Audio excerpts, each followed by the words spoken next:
Warta 3 Embas edisi pertama 2024. Assalamualaikum dan salam My Singgah Alostar. Saya Atika Abdullah akan menemani anda. Bersama saya Anisah Katmawati. Terima kasih kerana setia bersama Embas TV, bukan sekadar informasi. Untuk edisi kali ini berikut sari berita utama.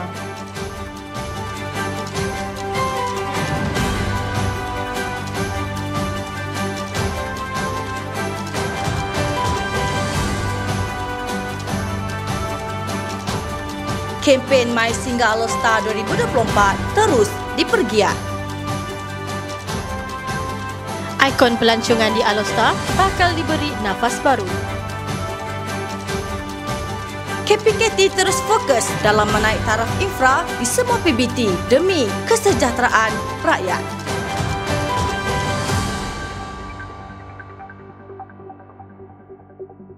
Embas meneruskan usaha mempromosikan My Singgah Alostar 2024 bagi menarik lebih ramai pelancong dari dalam dan luar negara untuk datang ke Bandaraya Alostar. Inisiatif tersebut dilaksanakan melalui satu majlis penyerahan magnet stiker My Singgah Alostar 2024 kepada para pengusaha teksi di Alostar yang diadakan di lapangan terbang Sultan Abdul Halim Alostar. Majlis tersebut telah disempurnakan oleh Datuk Bandar Alostar yang berbahagia Datuk Haji Muhammad Yusri bin Haji Mat Daud. Pengarah Jabatan Perancangan Korporat dan Strategi Embas, Encik Buhari bin Mat Yusof berkata, tujuan utama penyerahan magnet stiker tersebut pada para pengusaha teksi ini diadakan bagi mempromosikan My Singgah Alostar 2024. Penyerahan stiker ni merupakan kali pertama yang seumpamanya diberi kepada para teksi lah, pemandu teksi. Jadi tujuan dia ialah semua penduduk Alostar bersama-sama menggembeling tenaga untuk menyambut kehadiran para pelancong dalam dan luar negara, terutamanya di pintu masuk. Umpamanya pintu masuk utama kita ialah di lapangan terbang Sultan Abdul Halim ini. Menurut beliau lagi, usaha tersebut akan terus dijalankan di pintu-pintu masuk utama ke Alostar yang lain seperti di stesen bas Shahab Perdana, stesen kereta api Alostar dan juga terminal feri Kuala Kedah. Sementara itu, program libat urus Embas bersama agensi perhotelan ke arah kerjasama untuk mempromosikan Bandaraya Alostar turut diadakan.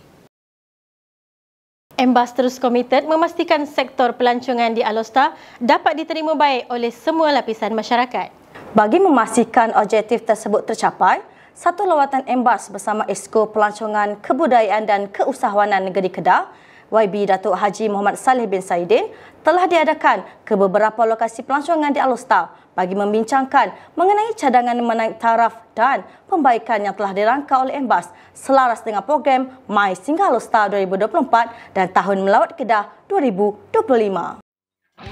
Lawatan tersebut bertujuan bagi melihat kawasan-kawasan yang akan dibangunkan bagi menjadi tarikan pelancong di Alostar. Antara lokasi menjadi tumpuan ialah Gunung Kriang yang tersegam megah dengan ketinggian 217 meter dari paras laut menjadi lokasi menarik bagi peminat aktiviti mendaki. Sesi taklimat serta pendakian ke puncak gunung turut diadakan bagi meninjau kawasan terlibat dalam pembangunan dan perancangan infra oleh pihak Embas. Selain itu, lawatan turut dijalankan di Kompleks Pekan Rabu Alostar. Pelbagai perkara dan cadangan telah dibincangkan bagi mengangkat semula Kompleks Pekan Rabu yang merupakan salah satu ikonik pelancongan di Alostar.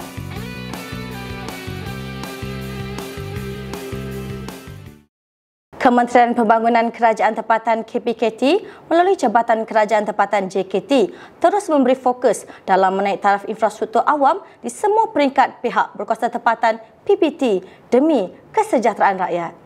Sehubungan itu, satu mesyuarat permohonan peruntukan BP1 pihak berkuasa tempatan PBT tahun 2024 telah diadakan bertempat di Dewan Mesyuarat UTC Kedah. Pengarah Bahagian Pembangunan Jabatan Kerajaan Tempatan KPKT, Encik Syahrul Nizam bin Saleh dalam sesi temu ramah berkata, KPKT telah meletakkan sasaran khusus kepada 7 skop utama yang perlu diberi tumpuan oleh pihak berkuasa tempatan PBT untuk dilaksanakan pada tahun ini dalam projek-projek kecil BP1. Antaranya menaik taraf tandas awam, pasar awam dan pusat-pusat penjaja, penukaran lampu konvensional kepada lampu LED, menaik taraf longkang dan pusat takungan serta pembinaan kios-kios. Itu apa yang telah ditetapkan oleh Kerajaan Persekutuan. oleh Menteri KPKT supaya perkara-perkara asas ini diberi tumpuan oleh PBT bagi memastikan keluh kesah rakyat ni kita dapat selesaikan.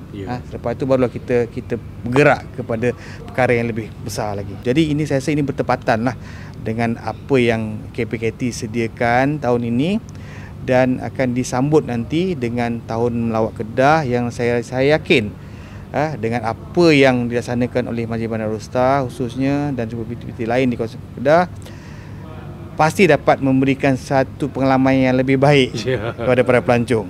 Beliau berkata demikian selepas mempengerusikan mesyuarat berkenaan yang turut melibatkan wakil dari setiap PBT Negeri Kedah yang terdiri daripada Yang di-Pertua, Setiausaha, Jurutera PBT serta bahagian kerajaan tempatan Negeri Kedah. Beliau turut mengadakan lawatan bersama pihak Embas bagi meninjau status pelaksanaan fizikal projek-projek pembangunan JKT bagi peruntukan BP1 tahun 2023 yang telah diluluskan iaitu projek menaik taraf Pasar Teluk Wancah, projek menaik taraf sistem peparitan di Lorong Bunga Raya, Tongkang Yat dan projek menaik taraf Medan Selera, Pasar Besar, Alor Star.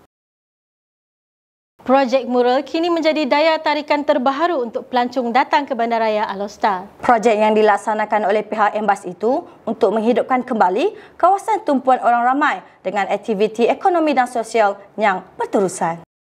Datuk Bandar Alor Star yang berbahagia Datuk Haji Muhammad Yusri bin Mat Daud dalam temu ramah bersama wartawan berita RTM berkata, projek mural tertumpu di beberapa lokasi sekitar pusat bandar, antaranya Pekan Melayu, Pekan Cina, Medan Seni dan beberapa lokasi feeder pillar pilihan. Projek mural ini dilaksanakan secara berperingkat dengan kos hampir RM70,000 diperuntukkan bagi menyiapkan lebih 39 lukisan mural dengan pelbagai tema dan konsep. Bagi memastikan Bandaraya Alor Star sentiasa ceria dan menarik, Embas dalam perancangan untuk melaksanakan projek mural di beberapa kawasan yang sesuai seperti di bangunan kedai lama. Dataran Setawang Alor Star kini lebih segar berwarna-warni setelah diberi nafas baharu oleh pihak Embas menjadi tarikan pengunjung ke Alor Star. Tayangan skrin besar anjuran Embas bagi semua perlawanan Harimau Melaya di Piala Asia Qatar 2023 telah menarik hampir 3,000 pengunjung secara keseluruhannya terdiri dari pelbagai lapisan masyarakat. Kehadiran penonton sungguh menggalakkan dan pelbagai reaksi serta gelagat menarik yang ditunjukkan. Program tersebut diserikan dengan kehadiran Esko Pertanian, Peladangan dan Pengangkutan YB Haji Zawahir Haji Abdul Ghani, Esko Kembanggaan dan Kos Sara Hidup Belia dan Sukan Negeri Kedah YB Haji Muhammad Radhi bin Makdin dan Adun Derga YB Muhammad Amri bin Wahab. Turut diadakan pameran dan jualan serta acara cabutan bertuah buat para pengunjung yang hadir di program berkenaan. Pihak Embas sangat berbesar hati mengucapkan setinggi penghargaan kepada ribuan pengunjung yang telah hadir di atas kerjasama dan penjagaan kebersihan yang amat baik sepanjang program berlangsung. Laporan itu tadi mengakhiri Warta 3 Embas edisi kali ini. Sekian sahaja, saya Atika Abdullah. Dan saya Anissa Katmawati. Mai Singgah Alor Star 2024. Alor Star Bandaraya Berdaya Huni 2035. Mai, jangan tak mai. Assalamualaikum.